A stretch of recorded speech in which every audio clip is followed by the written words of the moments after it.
Hai boys and girls, ada pertanyaan apa ya mungkin question of the week.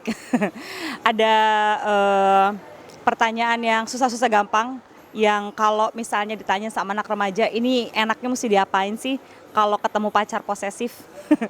Mau dibilang nggak sayang juga, tapi masih sayang, tapi ya posesif terus nggak boleh ngapa-ngapain. Sejauh mana sih posesif itu yang masih mengasihkan, masih mau diterusin dan sebagainya. Kebanyakan sih kalau yang masih nanya begini ke saya berarti masih mau nerusin ya. Jadi kalau misalnya pertanyaannya gimana ya Mbak, kalau misalnya pacar saya tuh posesif banget padahal saya nggak ngapa-ngapain, nggak boleh temenan kalau misalnya dia biasanya sih yang posesif kalau misalnya yang cowok gitu ya. Biasanya ceweknya nggak boleh temenan sama siapa-siapa juga, terutama sama teman-teman cowok. Nggak boleh berada di lingkungan yang banyak cowok dan sebagainya. Begitu juga kalau yang misalnya yang posesif adalah cewek gitu ya. Teman cowoknya rata-rata nggak boleh punya pacar cewek gitu ya. Nggak boleh kemana-mana sama teman cewek dan sebagainya. Kira-kira sebenarnya kalau kita mau ngelihat ada apa sih di balik para pacar posesif ini gitu.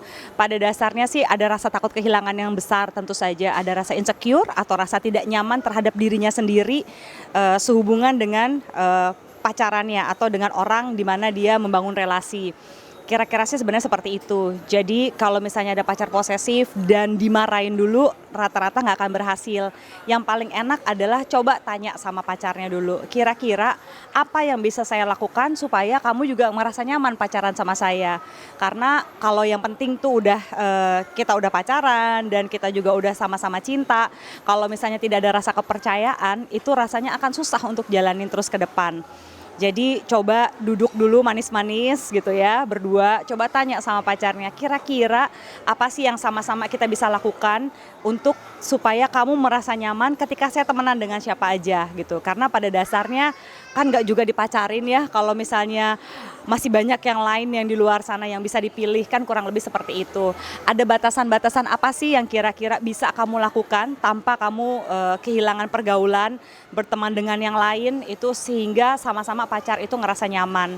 Mungkin idealnya adalah ketika pacar itu merasa atau mulai posesif, dia ingin merasa kurang dilibatkan mungkin gitu ya dengan dunia kamu, dengan apapun yang kamu lakukan. Ya kalau gitu coba sama-sama saling mengajak untuk masuk ke dalam dunianya. Kalau memang ada banyak teman-teman, terutama teman-teman dari lawan jenis yang kira-kira membuat pacar kamu merasa nggak comfortable, ya kalau memang itu cuma teman, kenalin aja, ya kan, hangout bareng-bareng gitu ya, timbulkan rasa kepercayaan sama-sama karena dengan adanya pergaulan yang semakin luas, mungkin karena sudah kenal dan sebagainya, rasa tidak nyaman itu atau insecure itu mungkin lama-lama akan hilang.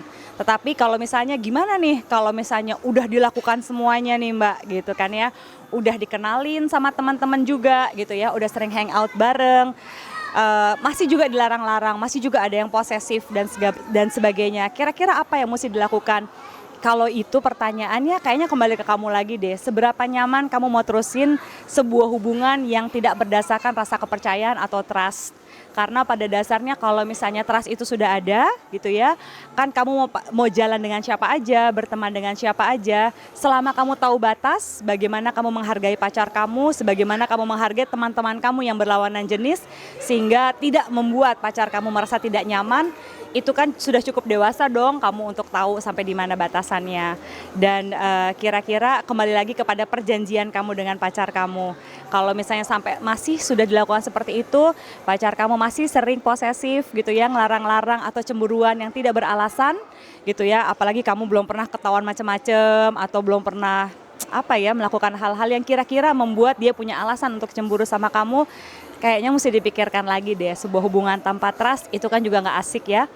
Jadi semoga bisa dianalisa, semoga bisa dipikir-pikir dan dirasa-rasa ya, gimana supaya hubungan yang posesif itu jadi tidak seposesif itu lagi dan jadi lebih sehat gitu. Karena bagaimanapun juga hubungan yang berlandaskan cinta dan trust adalah hubungan yang sama-sama saling membangun dan sama-sama saling happy dan percaya. Kalau misalnya tanpa percaya juga kayaknya mau ke depannya akan lebih banyak lagi dan lebih kompleks lagi yang mesti kalian hadapi bersama.